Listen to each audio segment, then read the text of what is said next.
Biology magnified मध्ये तुमचं पुन्हा एकदा खूप खूप स्वागत आहे। आजचं लेक्चर असणार आहे एमसीक्यूचा पार्ट सेकंड। कुठल्या टॉपिक वरचे एमसीक्यू चालू आहेत आता? Structure and TS of anther, त्याच्यानंतर मायक्रोस्पोरोजेनेसिस, स्ट्रक्चर ऑफ मायक्रोस्पोर आणि तुमचा डेव्हलपमेंट ऑफ मेल गॅमेटोफाइट या 4 टॉपिक वरचे थेरी लेक्चर्स आपण ऑलरेडी कव्हर केलेले आहेत, ज्याची लिंक मी डिस्क्रिप्शन बॉक्स मध्ये दिलेली आहे। ज्यांनी ते व्हिडिओज बघितलेले नाहीत त्यांनी ते व्हिडिओज पहिल्यांदा बघा आणि मग एमसीक्यूज चे लेक्चर बघा, जेणेकरून तुम्हाला कन्सेप्ट प्लस एमसीक्यू अशी सगळी तुमची मल्टीपर्पज तुमची प्रिपरेशन इथं होणार आहे। त्याच्या अगोदर मला अजून एक गोष्ट सांगायची आहे, या लेक्चरची पीडीएफ तुम्हाला पाहिजे असेल तर आपला व्हॉट्सअप ग्रुप आहे, ज्याची लिंक सुद्धा मी डिस्क्रिप्शन बॉक्स मध्ये दिलेली आहे। सो तिथे जाऊन आपला व्हॉट्सअप ग्रुप जॉईन करा, जेणेकरून प्रत्येक लेक्चरची पीडीएफ आणि तुमचे जे पण डाउट्स असतील ते तिथे क्लिअर केले जातात। सो आजच्या लेक्चरला आपण आता सुरुवात करूयात।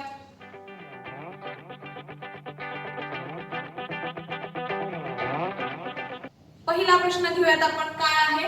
How many meiotic divisions. प्रश्न बघा, प्रश्न मी नेहमी म्हणते प्रश्न सोडवताना पहिली स्टेप काय असते तर प्रश्न समजून घेणं, त्याचं काय म्हणू आपण सिंपलिफिकेशन करणं, इम्पॉर्टंट वर्डला कॅच करणं, ही पहिली गोष्ट असते। How many meiotic divisions necessary to produce 100 pollen grains. ठीक आहे, प्रश्न काय विचारलेला आहे? किती मियोटिक डिव्हिजन्स गरजेचे आहेत 100 पोलन ग्रेन तयार होण्यासाठी? हा प्रश्न खूप वेळा खूप एक्झाम्सला, मी तर खूपच कमी एक्झाम्स दिले, जवळपास 9-10 एक्झाम्सला हा प्रश्न येऊन गेलाय। सो सीईटीला त्याच्या रिलेटेड प्रश्न आलेलाच आहे, हा सुद्धा प्रश्न तुम्हाला करायचा आहे। एकदम इझी क्वेश्चन आहे। आता तुम्हाला माहिती आहे आपली जी स्पोरोजिनस टिश्यू आहे, स्पोरोजिनस सेल आहे, डिप्लॉइड स्पोरोजिनस सेल, याचं काय होतं सांगा? मियोसिस होतं आणि एक मियोसिस झाल्यानंतर तुम्हाला माहिती आहे काय असतात आपल्याकडे? अशा 4 हॅप्लॉइड सेल्स तयार होतात। अशा काय होतात? 4 हॅप्लॉइड सेल्स तयार होतात। म्हणजे तुमच्या लक्षात आलं का? एका मियोसिस पासून 4 हॅप्लॉइड सेल। मग आपल्याला असे 100 पोलन ग्रेनसाठी काय करायचे? किती मियोसिस होतात ते काढायचे। मग एका मियोसिस पासून आपल्याला पोलन ग्रेन किती मिळाले? 4 पोलन ग्रेन मिळाले। इथं पोलन ग्रेन किती दिलेत? 100 पोलन ग्रेन दिलेत। म्हणजे आपल्याला एका मियोसिस पासून काय करायचंय? 4 पोलन ग्रेन। मग 100 पोलन ग्रेन पासून किती मियोसिस आपल्याला किंवा डिव्हिजन्स लागतील ते आपल्याला काढायचं आहे। सो इथं काय करणार तुम्ही? ते प्लस गुणाकार करा, 100 एके 100 आणि भागिले काय येणार आहे? 4 आणि मग 100 भागिले 4 आपल्याला माहिती आहे 25। म्हणजे इथं जे मियोटिक डिव्हिजन्स लागणार आहेत ते किती आहेत? 25 मियोटिक डिव्हिजन्स। साधा सोपा मॅथ्सचं कॅल्क्युलेशन आहे, खूप काही अवघड पार्ट हा नाहीये। मग ऑप्शन नंबर बी तुमचा करेक्ट आन्सर येणार आहे। सेकंड क्वेश्चन आता आपण घेऊयात। बघा, if there are 1280 microspores are present in tetralocular anther, how many microspore mother cells, म्हणजे काय आहे तुमच्या एमएमसीज किंवा PMCs will be there in each pollen chamber. प्रश्नाचे 2-3 तुम्हाला पार्ट करायचे आहेत। ठीक आहे, 1280 तुम्हाला मायक्रोस्पोर्स दिलेत, म्हणजे काय दिलेले आहे तुम्हाला? Pollen grain. पोलन ग्रेन किती दिलेत सांगा? 1280 दिलेत। ठीक आहे, आणि कशामध्ये? टेट्रालोक्युलर एंथर मध्ये। ठीक आहे, मग टेट्रालोक्युलर एंथर कसा असतो सांगा? हे असे तुमचे काय असतात? 4 चेंबर असतात। टेट्रा म्हणजे काय? 4 चेंबर असतात। ठीक आहे, आणि काय विचारलंय? Microspore mother cells. आता इथं आपण बघितलं की एक जी एमएमसी आहे, स्पोरोजिनस टिश्यू घ्या किंवा याला काय म्हणू शकता तुम्ही? Microspore mother cells, microspore mother cell किंवा पोलर मदर सेल। एका पोलर मदर सेल पासून तुम्हाला काय मिळाले सांगा? 4 पोलन ग्रेन्स मिळाले। मग आपल्याकडे पोलन ग्रेन्स किती आहेत सांगा? 1280 पोलन ग्रेन आहेत। मग या 1280 पोलन ग्रेन पासून पहिल्यांदा जर आपल्याला एमएमसीज किंवा पीएमसीज काढायचे असतील, टोटल एमएमसीज किंवा टोटल पीएमसीज, तर काय करावं लागेल? इथे जसं भागला आपण 4 ने डिवाइड केलं, तसंच आपल्याला 4 ने इथं सुद्धा डिवाइड करावं लागेल। त्याच्यानंतर किती आलं? 320। म्हणजे ह्या 320 ज्या आहेत की नाही त्या तुमच्या काय मिळाल्या सांगा? टोटल मायक्रोस्पोर मदर सेल्स मिळाल्या। Total microspore mother cells. आणि विचारलेल्या काय आहेत? How many microspore mother cells will be there in each pollen chamber. आपल्याकडे 4 चेंबर आहेत, 1 2 3 आणि 4 पोलन चेंबर आहेत। ह्या 4 पोलन चेंबर मध्ये टोटल मिळून 320 आहेत। आणि विचारले काय? ईच म्हणजे प्रत्येकी एकातली। मग एकातली काढायची असेल तर आपल्याला अगेन या 320 ला काय करावं लागेल? 4 ने डिवाइड करावं लागेल, आणि मग किती येणार आहे तुमचं? बघा 80। हा म्हणजे हा साधा सोपा 4 8 32 आणि 4 0 0 म्हणजे 80। मग तुमचं बघा आता 80 कुठे उत्तर आहे याच्यामध्ये पहिला ऑप्शन आहे 80. म्हणजे तुमच्या हे लक्षात आलं का इथंही अगेन काय करायचं आहे मॅथ्सचं कॅल्क्युलेशन आहे. पण मॅथ्सचं कॅल्क्युलेशन कधी पॉसिबल आहे ज्यावेळी तुमचा बेसिक कन्सेप्ट क्लिअर असेल. म्हणजे काय टेट्रालोक्युलर अंतर काय आहे मग एका एमएमसी पासून किती पोलर ग्रेन तयार होतात हे जेव्हा तुमच्या लक्षात आलं असेल तेव्हा हे सगळे एक्झाम्पल्स तुम्हाला सुटतील. खूप इझी एक्झाम्पल्स आहेत. सो ह्याचं टेन्शन नाही घ्यायचं फक्त कन्सेप्ट प्लस प्रश्न नीट समजून घ्यायचा. तर आन्सर आहे तुमचा option number A. Next question आता आपण बघूया काय आहे. The intine of pollen grain is mainly made up of intine. ठीक आहे. त्याच्यानंतर ऑप्शन्स बघूयात काय आहे. Cellulose and pectin, lipid and pectin, pectin and lignin, lignin and cutin. ठीक आहे. तर करेक्ट ऑप्शन तुमचा आहे ऑप्शन नंबर ए. ठीक आहे. तो आता करेक्ट ऑप्शन तर आपल्याला कळाला. त्याच्या अगोदर आपण काय करूया जस्ट आपण पोलर ग्रेनचं स्ट्रक्चर एकदा रिवाइज करूया.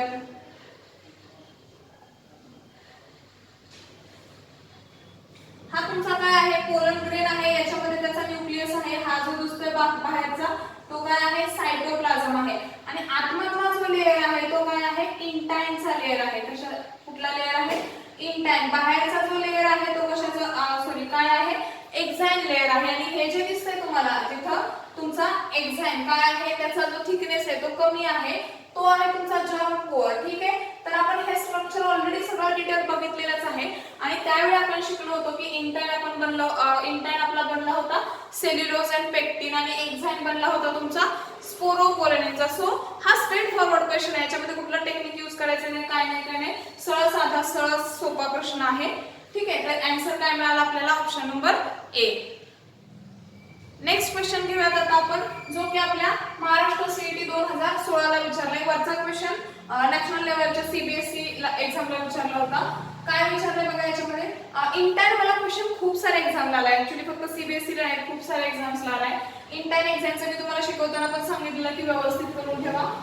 बघूया क्वेश्चन काय आहे. Wall of polar tube is made up of dash. आता वॉल पोलर ट्यूब तर अगोदर समजून घेऊयात पहिले आपण. पोलर ट्यूब म्हणजे काय आहे बघा हे असं जर्म कोअर आहे आणि याच्यामधून काय झालेली असते ही पोलर ट्यूब बाहेर आलेली असते. आणि ही जी पोलर ट्यूब आहे ही बनलेली असते कशाची इंटाइनची. ज्याला हा बेसिक कन्सेप्ट माहिती आहे की पोलर ट्यूब इंटाइनची बनलेली असते एक्झाइनची नाही त्याला लगेच कळणार आहे. मग आपण इथं बघितलं इंटाइन कशाचा बनलाय सेल्युलोज अँड पेक्टिनचा बनलाय. जर इंटाइन पासून पोलर ट्यूब बनली तर ती सुद्धा कशाची बनली पाहिजे सेल्युलोज अँड पेक्टिनची. अगेन 10 सेकंदाच्या आत सुटणारा हा प्रश्न आहे. ओन्ली स्पोरोपोलेनिन असणार आहे का नाही कारण तो एक्झाइन बनलाय स्पोरोपोलेनिन पासून. त्याच्यानंतर पेक्टिन स्पोरोपोलेनिन नाही लिग्निन पेक्टिन नाही हे ऑप्शन्स याच्यामध्ये येणार नाहीत. नेक्स्ट क्वेश्चन घेऊयात आता.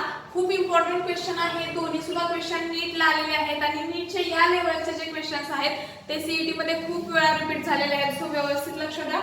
काय विचारलेलं आहे which one of the following statement is not true. बघा प्रश्नांमध्ये काही टाइप्स आहेत. स्ट्रेट फॉरवर्ड असतात, पेअर वाले असतात, स्टेटमेंट वाले असतात. स्टेटमेंट मध्ये एखादा असा शब्द असतो जो तुमचं उत्तर फिरवू शकतो. आपल्याला पटपट पॉझिटिव्ह आन्सरची सवय झालेली असते.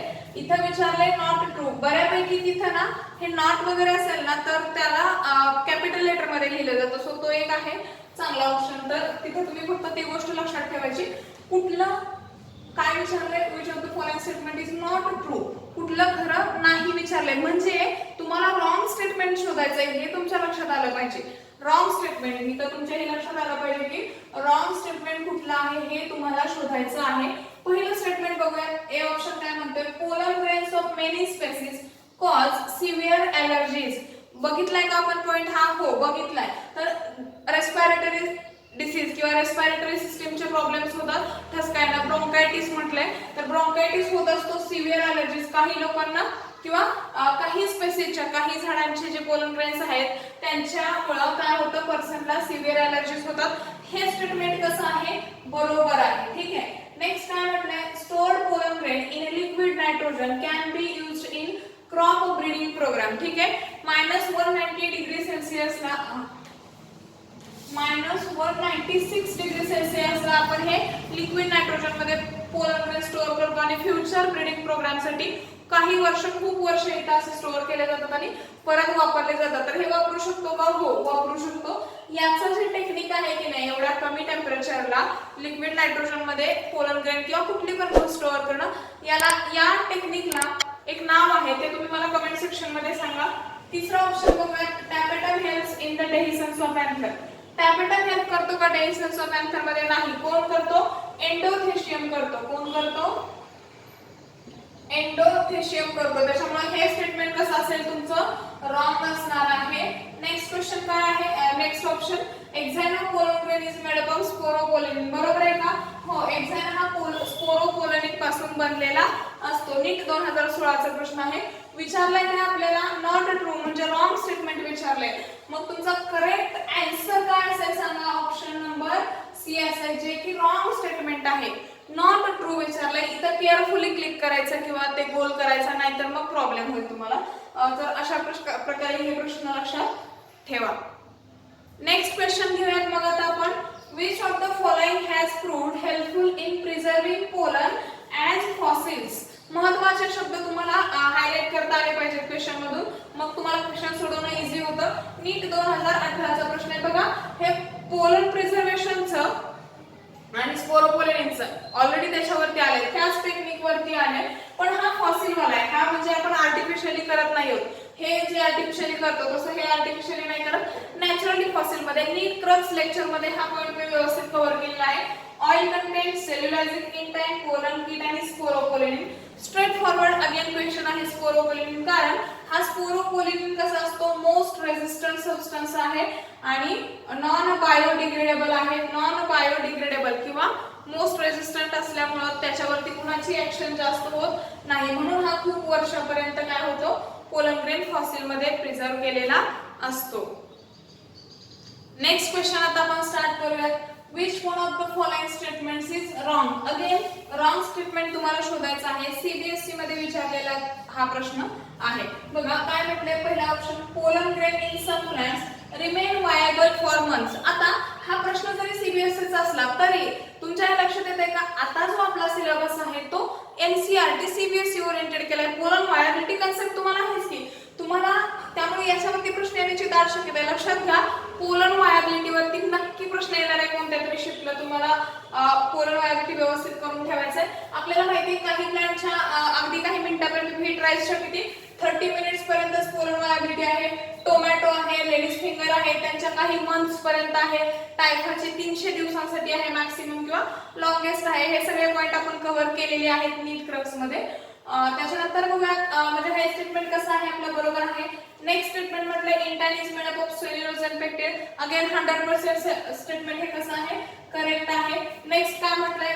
When pollen is shed at 2 cell stage, 2 cell stage double fertilization does not takes place. आणि लास्ट स्टेटमेंट काय आहे? Vegetative cell is larger than generative cell. Pollen grain जो आहे तुमचा, पोलन ग्रेनचा मी एक्झाम काढत नाही, फक्त इंटाइन काढते.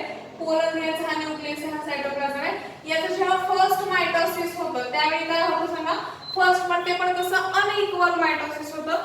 त्यावेळी तुमच्या 2 सेल तयार होतात. ही छोटीशी वाली असते ती जनरेटिव्ह सेल असते आणि ही मोठी वाली असते ती व्हेजिटेटिव्ह सेल असते. ह्याच्यामध्ये जास्त सायटोप्लाझम मोठा आहे, न्यूक्लियस मोठा.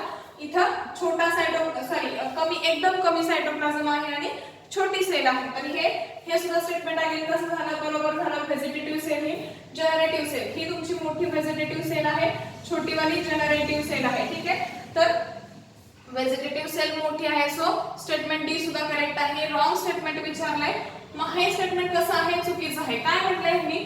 जेव्हा हा असा ह्या 2 सेल वाला जर पोलन ग्रेन असा जर पोलन ग्रेन शेड झाला तर त्यांचं काय म्हणणं आहे? डबल फर्टिलायझेशन होत नाही. असं असतं का? नाही. आता याची पुढची डायग्राम मी पुढे दाखवते, ह्याच्या पुढची डायग्राम इकडे दाखवते मी. हा तुमचा इंटाइन आहे. ठीक आहे, इंटाइन मधून काय निघणार आहे? खाली पोलन ट्यूब निघणार आहे. 2 सेल वाला जर तुमचा काय झाला? असा पोलन ग्रेन शेड झाला तर पोलन जर्मिनेट होणार आणि पुन्हा ह्या ट्यूब मध्ये, ह्या कशामध्ये? ट्यूब मध्ये दुसरा मायटोसिस होतोय. सेकंड जे मायटोसिस आहे जे फक्त जनरेटिव्ह सेल मध्ये होणार आहे ते कुठं होतं?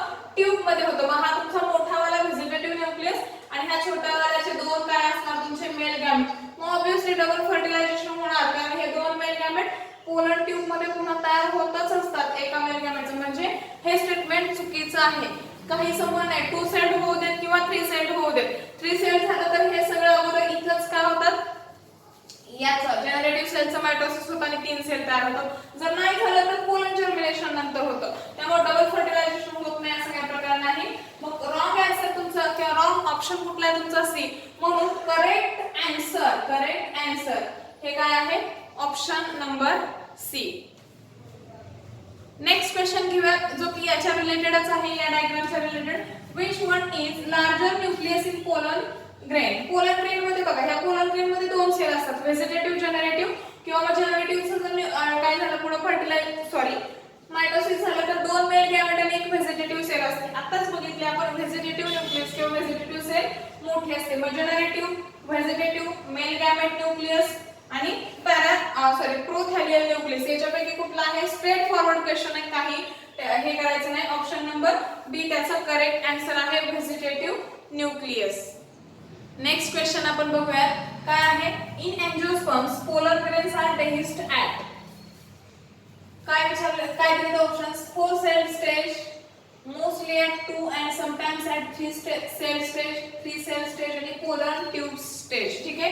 आता आपण बघितलं होतं पोलन ग्रेनची मेल गॅमेटोफाइटच्या डेव्हलपमेंट मध्ये बघितलं होतं. 2 सेल किंवा ह्याच्या अगोदरच्या क्वेश्चन मध्ये जी आपण डायग्राम काढली, ही काय आहे तुमची व्हेजिटेटिव्ह सेल आहे, हा काय मेल गॅमेट. 60% एंजियोस्पर्म मध्ये काय होते, अशा 2 सेल, म्हणजे हे ऍक्च्युअली परत सस्पेंड होते. याची पुढची डायग्राम ही अशी आहे, ही तुमची व्हेजिटेटिव्ह सेल ही आतमध्ये सस्पेंड होते. जनरेटिव्ह सेल ही आतमध्ये कुठल्या व्हेजिटेटिव्ह सेलच्या सायटोप्लाझम मध्ये अशी काय असते, सस्पेंड झालेली असते. ठीक आहे. ही बाहेरची सगळी व्हेजिटेटिव्ह सेल आहे, ही जनरेटिव्ह.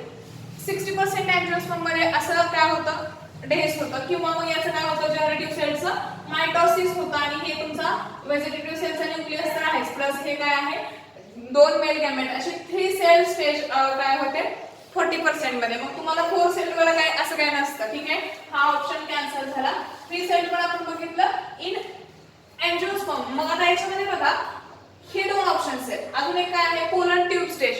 पोलन ट्यूब मध्ये ह्यांचं म्हणणं आहे की हा असं जर्मिनेट झाल्यानंतर असं डेहीच होणार आहे का, नाही. पोलन ट्यूब कुठे तयार होते, स्टिग्मा वरती तयार होते आफ्टर पोलन जर्मिनेशन. त्यामुळे ऑप्शन नंबर तुमचा डी सुद्धा कॅन्सल झालेला आहे.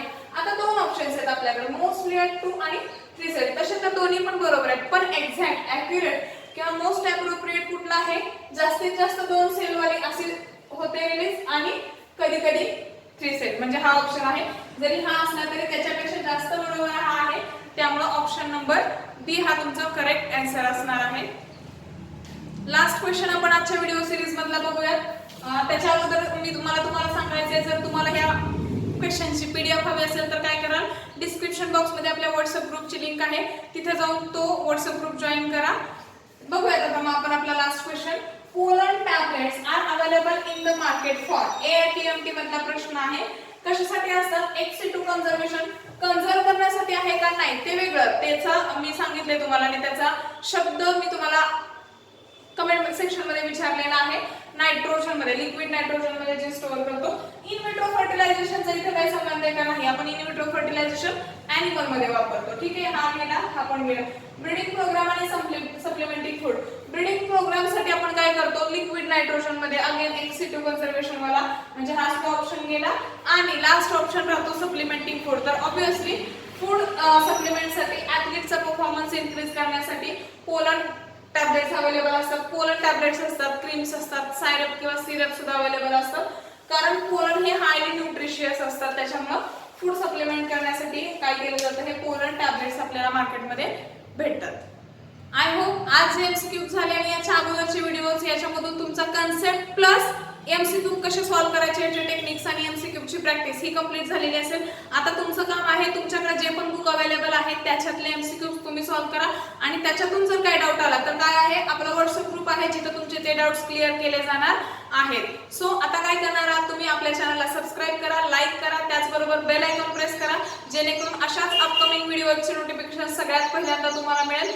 आणि आपला चॅनल मॅक्सिमम मित्रांमध्ये शेअर सुद्धा करा. थँक्यू.